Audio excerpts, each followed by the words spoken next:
Hello to everyone. First of all, thank you for having me.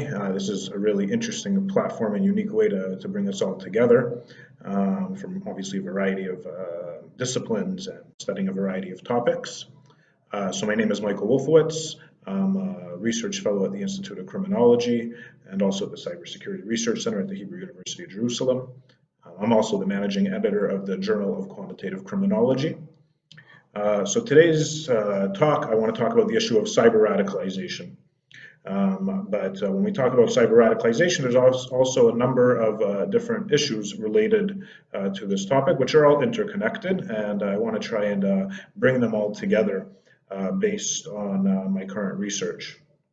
So I want to talk a little bit in the beginning, a little bit about online radicalization as an issue, the current state of the knowledge, of where we're at, what we know, what we don't know, and a little bit about what our current capabilities are and the current advances in automated detection, as well as some of the issues that exist with relation to automated detection tools and algorithms.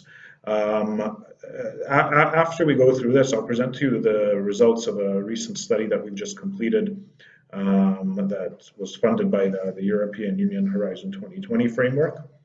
And I'll talk a little bit about how the results of this study may impact our approaches rather, to automated detection and the role of big data. So I guess the main issue where we can start with this is that, unfortunately, we see that every few weeks, it seems, if not every few months, there are attacks taking place around the world, talking about, shall we call it the Western world or the democratic world, whether it be in North America or in Europe or here in Israel. And we often hear or see in the media statements by some security official or government representative that the attacker flew under the radar. And so, this is a very curious statement. If he flew under the radar, what does that mean? So we would essentially take it to mean that he was never on the radar to begin with. However, we usually see in the qualifying statements that these individuals at some point or another were under some sort of online surveillance, and that they flew under the radar is that there was no indication of, and I sort of paraphrase here the quotes that I'm used to seeing, or that we're used to seeing, that there was no indication that he had radicalized. Well, if that's the case, why was this person on the radar to begin with? Obviously, this was a person of interest who security or intelligence services at some point thought to be of some sort of a risk. And for one reason or another, when they moved from the online to the offline and carried out an attack, the security services missed the indicators, if there were any for that matter, that this was going to take place. So in trying to stop people from flying under the radar and identify them before they go on to carry out attacks, we have to actually take a step back and try and understand what is online radicalization, how does it operate, and why does it work the way it does? And as a result of answering those questions, how can we then go about using people's online activities and data to potentially prevent attacks before they actually occur? Obviously, this is a very pressing and politically charged issue, but all government agencies in the democratic world are engaging in some sort of online surveillance against potential threats. And so let's take a think about what we actually know about it. So I won't go too much into these definitions, but basically online radicalization is the process where individuals, through their online interactions and exposures to various types of internet content, come to view violence as a legitimate method of solving social and political conflicts. So online radicalization, we all know it's a real thing. We hear about it all the time. But what's the actual effect? What effect does the online environment have on this multivariate equation that is radicalization, that leads somebody down the process or the pathway to carrying out an act of violence based on a radical ideology? So just in saying that, I'll just show you very, very quickly a study that will be published very soon. We did a meta-analysis of 22 factors. This was a systematic review that identified 22 factors, and we performed meta-analysis on factors of radicalization. This is radicalization of beliefs, not radicalization of actions. These are people holding radical beliefs, not actually going out to commit acts of terrorism. I'll explain that distinction and that dichotomy in a few moments, hopefully. So you can see here on this slide that social media exposure to radical social media has a small but significant effect. There's a number of factors that have a much larger effect than social media exposure on overall radicalization. Given the importance that we place on social media, this is maybe a smaller effect size than many people would like to hope for. However, one of the things that we can notice if you look at all of these other risk factors is that out of all of them, social media probably provides us with the best opportunity for early detection and possibly prevention. You can't sort of necessarily determine whether somebody is going to be married or not. You can't change the fact that somebody is an immigrant or not. You can't change how often somebody necessarily goes to a place of worship. But social media does provide us a window of opportunity that these other factors do not, even though it's relatively low on the scale of effect size. So what do we already know?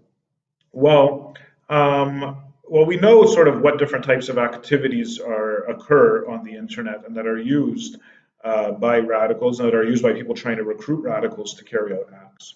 But most recently, Paul Gill and colleagues carried out a study, and at the beginning of their study, they carried out systematic searches. And they identified that only 3 quantitative studies of online radicalization exist in the literature, and 2 of these studies were their own. So they identify here a few categories that the internet's role in radicalization include: communications, reinforcing prior beliefs, seeking legitimization for actions, disseminating and consuming propaganda, providing support groups, and for planning. I really take an issue with this, because which one of us doesn't use the internet for communications? Which one of us hasn't at some point read or consumed some part of information or content that doesn't support our pre-existing biases and beliefs? How many of us haven't gone online and maybe asked our friends, hey, I'm looking to decide to buy a new phone. Should I go for the newest iPhone or the newest Samsung Galaxy? Which one should I take? Or I'm considering maybe breaking up with a girlfriend. What do you think? People will use the internet to seek legitimization for a whole range of essentially mundane or innocuous behaviors.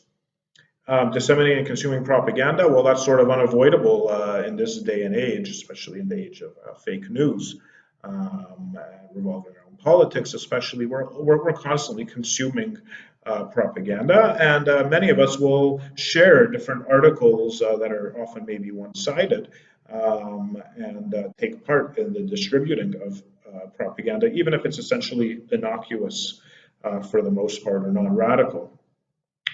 Many of us have been part or members in support groups for a range of things, whether they be family issues or support groups that people might join for a whole range of issues, health-related issues.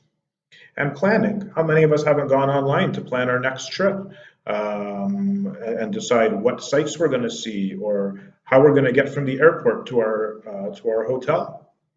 So all these activities that have been identified as playing a role in radicalization are the exact same set of activities that normative people take throughout the course of their normative internet use. So I want to take a big leap from that introduction into talking about automated systems. So automated systems, as we know, are based almost entirely, for the most part, on the analysis of keywords and phrases. They might perform sentiment analysis or other types of analysis, but for the most part, they are based on the analysis of keywords and phrases taken from one or more platforms and combined. So there's many good things that these tools have to offer. First of all, they use a range of integrated, highly technical and sophisticated methodologies, bringing together data mining, crawling, machine learning, and classification algorithms. So there's no doubt that they're highly sophisticated and advanced, methodologically speaking and technologically speaking.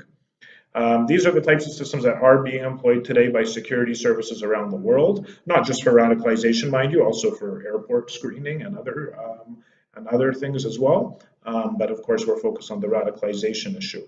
And of course, these systems do something which the human analyst cannot, and that is to sift through the vast quantities of big data that are out there. However, they are not without their faults, of course, as we are becoming increasingly aware. These systems are highly sensitive to false positives and misclassifications. And as has been pointed out many times, both by the Department of Homeland Security, also Susskind wrote about this in the 1% doctrine, is that even only having 1% false positives could potentially lead to thousands of false arrests when you're dealing with populations of millions and millions of people that are under surveillance or whose data is included in these data sets that are being sifted through. Another issue is that when it comes to radicalization detection algorithms, they're based on almost entirely synthetic data. And they're also based on theoretical assumptions. You know, there's a saying that goes that the intelligence communities have all the data but don't know what to do with it, whereas the researchers have none of the data but know what to do with it. Well, most of the algorithms and automated detection tools have been built on synthetic data. They don't include data from actual terrorists who have actually gone out to carry out attacks. We simply have not been granted access to this data, to these data sources. With regards to the theoretical assumptions, well, I'll give you a quick example. I was at a meeting. I won't mention which of the companies, but shall we say that one of the largest tech companies in the world was presenting an advancement on their keyword and sentiment-based analysis, where they were introducing additional non-cyber related factors into the algorithm to increase its specificity and hopefully its power. And one of the things that they included in there was that they said that they were going to include education, and that individuals who have lower education will be essentially automatically classified as in a higher risk group in order to separate the groups between high risk and low risk. I couldn't hold myself back. I asked them on what basis did they decide that lower education was a risk factor, that this increased risk. And they basically responded, well, of course, everybody knows this, and this is a well-known thing. I referred them to the meta-analysis that we had conducted, which pulled together, just on education alone, had pulled together 11 studies, and which found that it's actually higher education that predicts an increased likelihood of turning to violent extremism. And there's actually a book that was just written about this by Diego Gambetta. I forget the name of the second author. I think the book was called something along the lines of Engineers of Jihad, the Curious Connection Between Higher Education and Terrorism. So this is just one example of these types of theoretical assumptions, which, we're talking about computer engineers here and computer scientists. You can't expect them to be fully up to date or aware of the different issues that might come about with such assumptions, and that they're making these assumptions in good faith and often based off of perhaps even the political considerations of the funders of their projects. So I'll just add a couple of other problems here. Obviously, the overwhelming majority of what we call radicals, or people we would consider to have radical views, they will never turn to violence. Only a very, very small percentage ever will, thankfully, that is. Most people who use the key words of interest, whether it be jihad or martyr or anything along these lines, they will never turn to violence. In fact, most of the people who are using these words The overwhelming majority will never turn to violence, and many of the people who do turn to violence have never used these words. It seems that what we can take away from all of this is that we still don't know how online radicalization works, and therefore the theoretical underpinnings of which factors to analyze, which are being built, which these automated detection tools are being built on, are already faulty from the outset. Another issue, which I'll get to very shortly, is that the automated detection tools that we have are also fundamentally flawed in two respects. And that is this. Number on the one hand, they seek to identify the radical population from the general population. Whereas I hold that we should be seeking to identify the potentially violent radical population from the non-violent radical population. Secondly, they seem to think that what applies to radicals applies to terrorists, and that a terrorist is simply somebody who's just extremely radical. Well, this is simply not the case. Not all terrorists have been radicalized in the same, and not or especially radical for that matter. Just as I mentioned only a brief moment ago, not all radicals will become terrorists. Based on based on this, I think that we shouldn't be so surprised that some of the automated detection tools that are in use today by security services have been known to have false positives and false negative rates as high as 50%. So, just going back, I almost couldn't believe what I read in Gill's article, in Gill and colleagues' article, about there being only 3 quantitative studies on online radicalization. So I conducted my own systematic review, and I thought that this systematic review needs to be based on theory, and that the theory should reflect what our objectives are. So as I mentioned, our objectives are to differentiate between radicals and terrorists, not who are the radicals, but rather who are the terrorists amongst the radical population. So we adopted Macaulay Moskalenko's 2-pyramid model, which I think reflects this very well. It also reflects very well the policies of the European Union, for example, have this distinction between radicalization and recruitment. Radicalization being the process of developing a certain set of beliefs and opinions and convictions, and recruitment being the actual engagement of actual illegal acts. So we identified only a very, very small number of studies, as you can see here.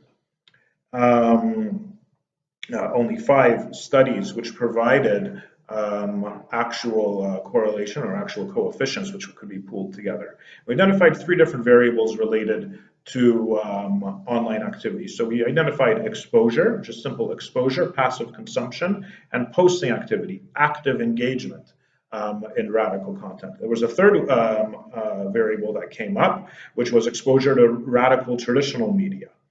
Which we thought made for a very interesting comparison, because you don't really know how big an effect size is unless you have something to compare it to. So as you can see here, exposure to radical social media actually has a slightly smaller effect size than exposure to radical traditional media. However, the main difference is in the active engagement, the posting activity. Here we see that there's a significantly larger effect size than simple passive exposure. So why would this be the case? So the 2-pyramid model gives us the model from which to differentiate between radicalization of belief and radicalization of behavior or actions, or cognitive radicalization and behavioral radicalization. But what functions may actually may lead from one to go from radicalization of belief to radicalization of action, or what factors may be able to differentiate between these 2 groups? We turn to social learning theory, which is one of the most established and empirically proven of the criminological theories. It's also a theory which is being increasingly used in the study of a variety of cyber deviance and cyber crime. And essentially, social learning theory is an extension of Edward Sutherland's originally differential associations theory, which essentially looks at deviant peers. That is that the greater that our peers or networks are in favor of offending behaviors, or any behavior for that matter, as opposed to the other opposing opinions, that increases the likelihood that we will adopt these beliefs and or behaviors. There's some additional components that were then later added by Akers: differential reinforcement, imitation, and definitions. Differential reinforcement essentially being that if I profess my support for engaging in a certain behavior, that my peer group will support me in that, or provide me with reinforcement and agreement for engaging in that particular behavior. Then there's, of course, imitation. If my friends smoke, so I'm more likely to smoke. The number one predictor the number one predictor for criminality after previous criminality, that is having friends who are criminals themselves. So we see this online as well, that having online peers that are engaging in a particular behavior greatly increases the likelihood that we will also participate in that behavior. It has been already theorized, and to some degree there's quite a bit of evidence to support this, that the peer network effect is much stronger online than it is offline. So we sought to see how could we apply social learning theory to online radicalization. And as you can see here, we took each of the social learning variables, and we found that they each had measurable Facebook metrics which they could be connected to. So the first one, differential associations or deviant peers, we measured this in our study, which I'm about to present to you now, as a dichotomous variable, which measured whether or not an individual had posted a mention of a friend or a family member from their network who had committed a terrorist attack prior to their own, or within the time frame in which we collected the data from them.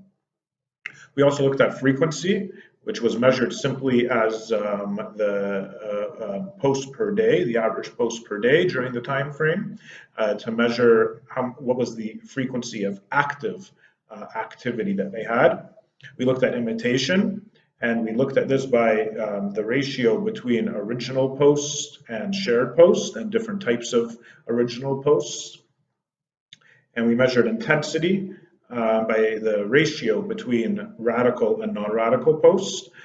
For the most part, people still use their online, even the most radicals will still use a proportion to varying degrees of their social media activity to post essentially personal or essentially innocuous content. And then we measured differential reinforcement in the three different ways that Facebook has to offer: likes, comments, and shares. So for our study, we gathered data on 46 lone wolf terrorists whose profiles remained fully open and public, and that Facebook had not taken them down prior to their attack. This was out of a data set that we had from a prior study on lone wolves of over 300 lone wolves. We found that 46 of them still had these profiles. It took a lot of manual searching, using a team of Arabic-speaking researchers to identify these profiles and manually extract the data. We did not use any data scraping techniques. We manually extracted the data of 100 days prior to their attack. We subsequently went into their networks, and using the graph search function, we created matches for them. We identified friends or family members of theirs who were the same age, same gender, from the same hometown, and in some cases from the same school, who were also evidently radical based on the content that they share on their timelines, on their Facebook profiles. The only difference being that they're still actively posting. They have not gone on to carry out acts of terrorism. So in saying that, I'll jump straight to the results. I'll briefly describe is that the single greatest effect was found for differential associations. That is, was that the terrorists are more likely to post about a friend or family member who have committed an attack prior to their own. I'll go on to the implications about that shortly after I go through the rest of these results. We see that posts per day, likes per post, comments per post are not significant. There's no significant differences between the terrorists and the nonviolent radicals. Where we do see a difference here is in shares per post received. That is that the terrorists have received a far larger number of shares on their posts than their nonviolent radical counterparts do. The next two variables which were significant were text post and video post. You'll see here, however, that the coefficients are negative. This means, and we'll discuss this momentarily, that the terrorists are less likely to post text-based posts. The larger proportion of text-based posts are characteristic of the nonviolent radicals. And the same is the case with video-based posts. And this is extremely important for what we're basing our assumptions on and how we're developing our automated detection tools. So with regards to differential associations, this provides us some very important direction. It means that when somebody carries out a terrorist attack, the people who are at the highest risk of imitating them are people in their own network who have posted about the attack. So if a person goes out to carry an attack and they have 1,000 Facebook friends and only 2 of them have actually posted about that friend's attack, they have their odds of carrying out an attack on of their own following their friends or family members' attack is quite large. That really narrows down the pool of who we need to be looking at, who are considered to be at the highest risk. And I think that that's going to be an extremely important, that should be an extremely important guiding piece of information, for both automated detection tools and for the way that we carry out surveillance more generally. With regards to the shares, why not likes, why not comments, why shares? So it's already been theorized that people that receive more shares, why do they receive more shares? What makes them receive more shares than their friends? Well, it's because their networks consider them to be opinion leaders. And very often they consider themselves to be opinion leaders too. It's a sort of cause and effect with regards to this. And this leads to another theory, which is the attitude-behavior consistency, that attitudes significantly and substantially predict future behavior, and that there's a sort of expectation, therefore, that, well, if people are sharing my content a lot, I'm considered an opinion leader. I consider myself an opinion leader, and there's a sort of expectation that my network has of me, and that I have of myself, for that matter, to act in accordance with the way that I'm viewed. With regards to the lack of text-based posting, other studies using even smaller data sets have found that terrorists, while not reflective of IQ or intelligence whatsoever, tend to show a lower cognitive sophistication in their posting activities and the things that they do right. So it seems that the terrorists are engaging in more sharing behaviors, which seems to be more characteristic of users, of changes in patterns and trends in users' activities more generally, whereas the nonviolent radicals seem to be engaging in more text-based posts. In this regard, it's actually been theorized previously that by providing an essentially nonviolent outlet to voice their grievances and perhaps feel that they're contributing in a nonviolent way, or perhaps that they're contributing in the way that they can best contribute to the cause, shall we say, that increased social media activity can actually potentially act as a preventative factor against violent extremism. I'll just sort of skip some of these conclusions and jump right to the end. While online radicalization is evidently only one factor in this multivariate equation of radicalization, it seems that utilizing small, high-quality data sets are what should inform how we approach big data, and not the other way around. And this seems to me what's happened. We've sort of almost jumped the gun. I was just reading an article the other day that ICE in America,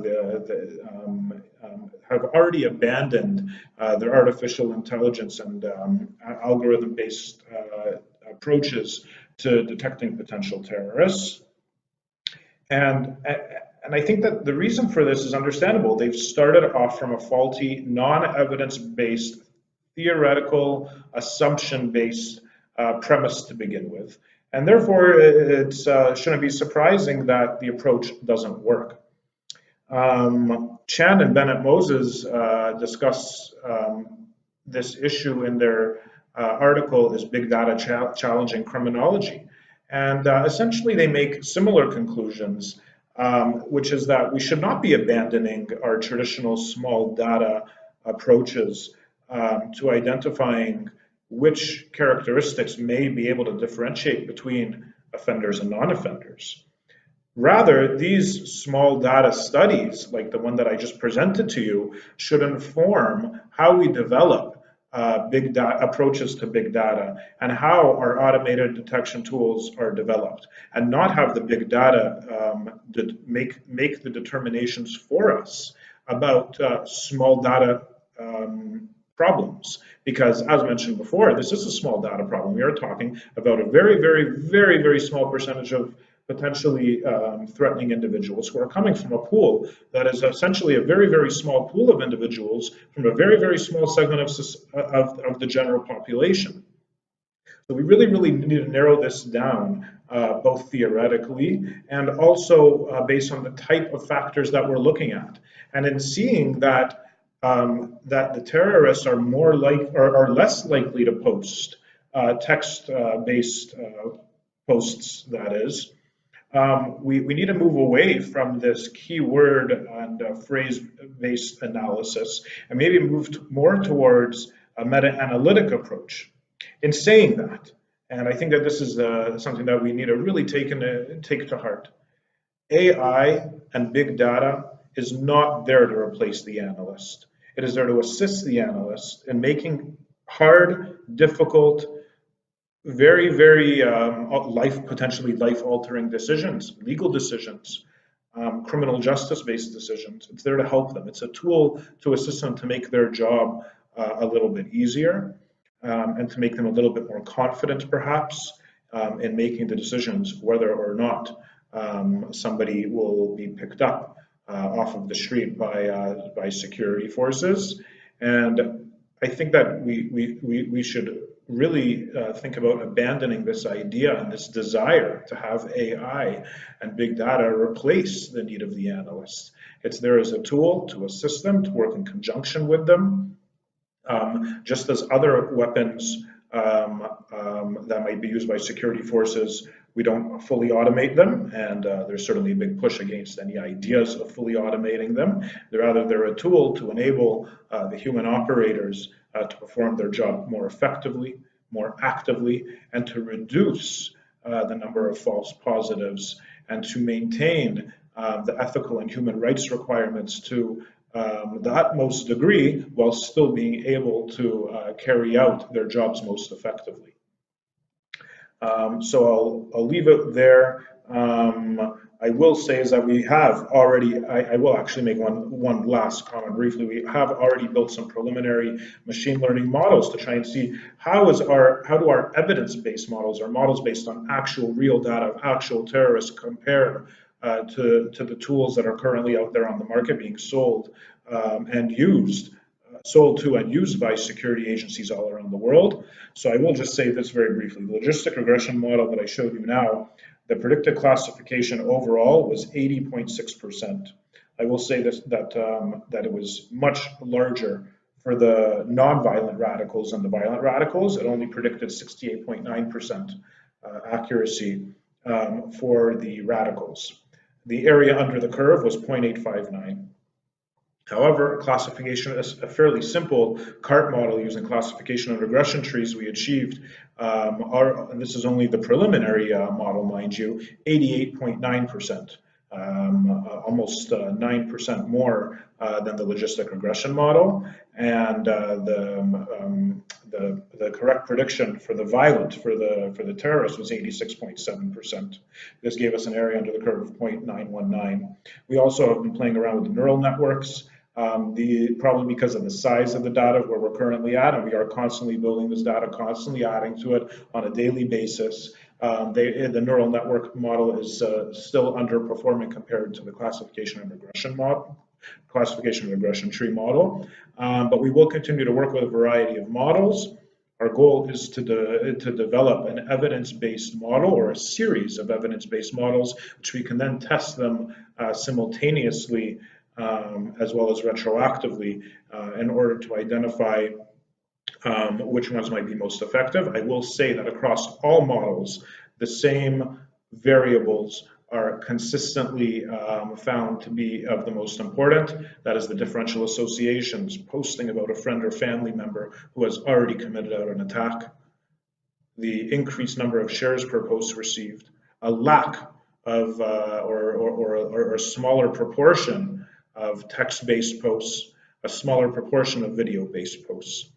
In the CART model, we have also identified that posts per day, a higher number of posts per day, that is of shared posts and picture-based posts, may also be a strong predictor of differentiating between terrorists and their nonviolent counterparts.